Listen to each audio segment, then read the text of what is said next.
coming back from a country a few days ago which is bombed by terrorists virtually every week, a country called Pakistan. Bombings that take place there, drone attacks, and nobody cares. I came back in time to read, not to listen to, David Cameron's speech explaining the reasons why he wants this country to go to war. It is the most incoherent set of arguments I have ever heard. I mean, judged even on their own merits, they simply don't make sense. Because he can't explain how, when they wanted to bomb Damascus and the Assad regime not so long ago, those same people are now deciding that they want to go to bomb ISIS. The same people, changing their minds in a matter of months. The enemy's changed, or has it?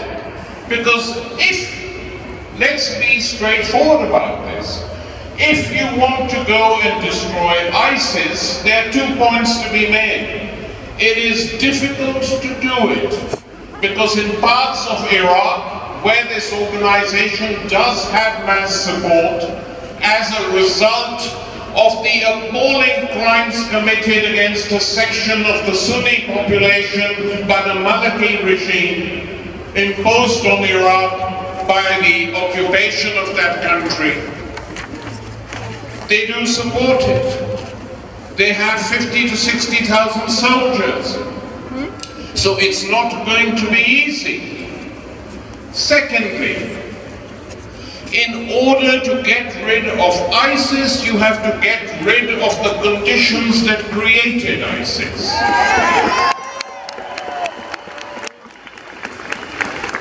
And what are these conditions?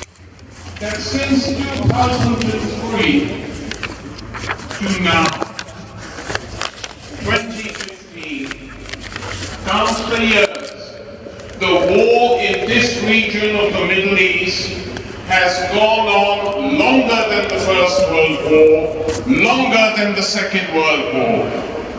Think of the vacuum created when the social infrastructure of these countries is destroyed. Think what happens to ordinary people. Think why people then go for extreme solutions. Think why they are that desperate that they come and bomb European cities.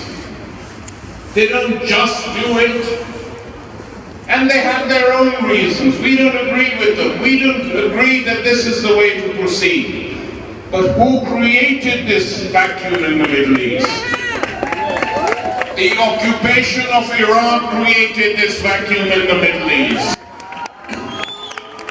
The bombing of Libya created this vacuum in the Middle East.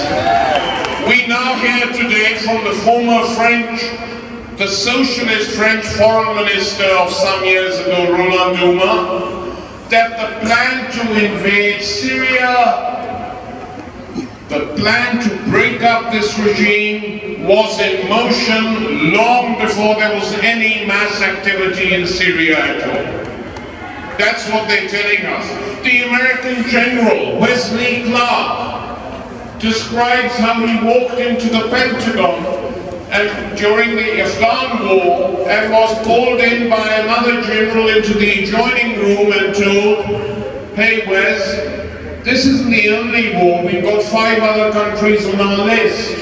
And when Wesley Clark said, "Which of these countries have you got on your list?" they told him, "Syria, Libya, Iran, Somalia, Sudan." And they've been waging war in different ways against these countries. They've wrecked them. Remember all the newspaper columnists and members of parliament who defended the bombing of Libya, defended the 6-month NATO attack on Libya. They still haven't told us how many people they killed. They killed between 20 and 30,000 people. And for what? To see Libya divided into three entities, each and every one of them run by different sets of groups. ISIS controls large parts of the country, Al-Qaeda other parts of the countries, and local jihadis the third. Is that why you invaded Libya? Bombed it, sent in your Chinese slickly dressed businessman and said, this is the Prime Minister. Where is the Prime Minister? He disappeared within months. And you're going to do the same now to Syria? Well, it can't be done, because one big change has happened, just speaking geopolitically. The Russians have gone in, and they are attacking ISIS. There's no doubt about it. So, if the aim is to destroy ISIS, it's better, even with ISIS, if this is done by people themselves who live in that region. But if that is your aim, then you should be fighting side by side with Assad and the Russians. That's the logic. But the fact is, I don't think they're going there to fight ISIS, because there are a number of wars taking place.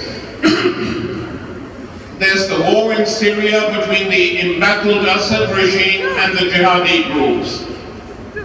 Al-Qaeda on the one hand and ISIS on the other. This notion that there is a liberal third force is nonsense. 70,000 people collected together by the CIA? No, it's not true, it's a lie. If they have collected a few thousand people, have no doubt, once they arm and put them in the field, they will desert to the other groups fighting in that country. So it's not going to work. That's the war in Syria. Then there's the rivalry between America and Russia to see who can sort it out quicker. Then there's the war that is going on in Turkey. Why?